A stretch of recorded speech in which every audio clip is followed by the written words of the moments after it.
गौतम बुद्ध की इन बातों में छिपा है अशांत मन को शांत करने का मंत्र। आप भी जाने।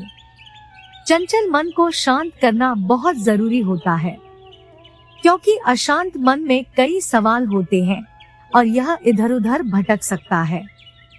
गौतम बुद्ध मन को शांत करने के आयामों के बारे में बताते हैं।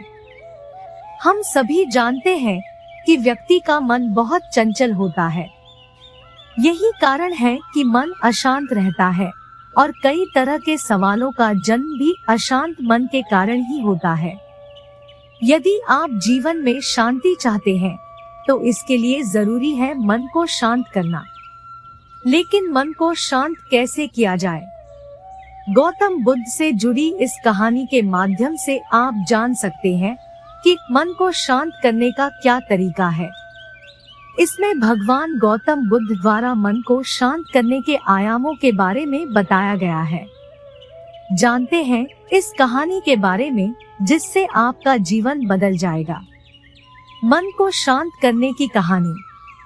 एक बार एक लड़का गौतम बुद्ध के पास जाकर कहता है, मेरे जीवन में बहुत अशांति है, कृपा करके आप मेरा मार्गदर्शन कीजिए जिससे कि मैं इस अशांति से छुटकारा पा सकूं।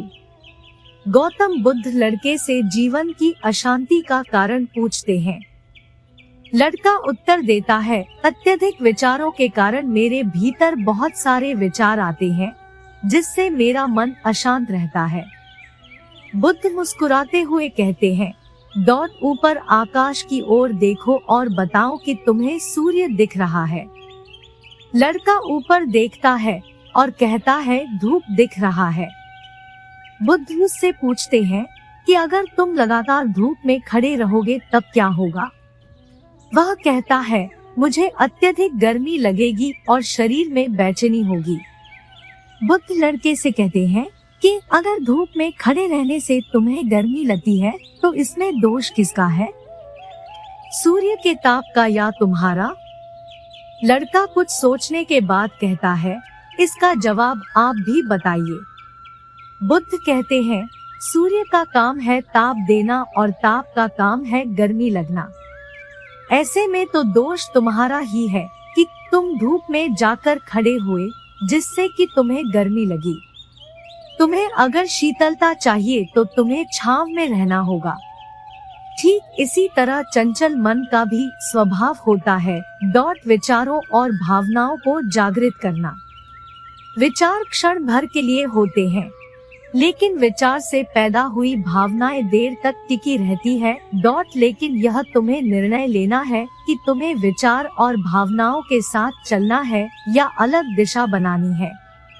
कैसे करें मन को शांत?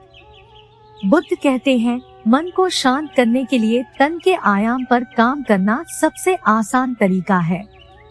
शरीर के स्तर पर हमारी कर्मेंद्रियां और ज्ञानेंद्रियां है।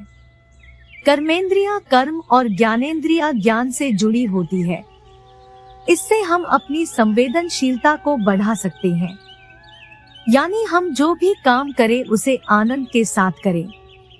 मन के आयाम से हटकर तन के आयाम पर जाने से ही तुम्हारा चित्त शांत होगा। ऐसा करने से तुम मन के आयाम से हटकर शरीर के आयाम पर आ जाओगे। ठीक उसी तरह जैसे तुम धूप से हटकर छांव में आ सकते थे।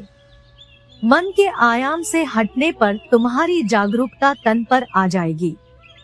जब तुम तन के आयाम पर काम करोगे तब तुम्हारा चित्त शांत होगा।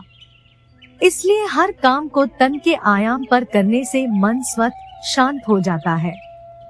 अपने मन के विचार और भावना को नहीं बल्कि सुर को सुनो। लड़का बुद्ध से कहता है, अपने भीतर के सुर को कैसे सुने? बुद्ध कहते हैं, किसी शांत स्थान पर रहकर जहाँ शांति हो तब अपनी आंखें बंद करो और मन के भीतर चल रहे शोर से हटकर भीतर के सुर को सुनने की कोशिश करो।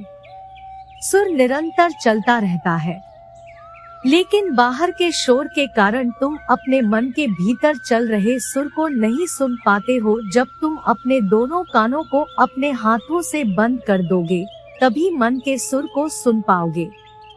इस तरह तुम मन की अशांति से दूर हो जाओगे और तुम्हारा मन शांत हो जाएगा।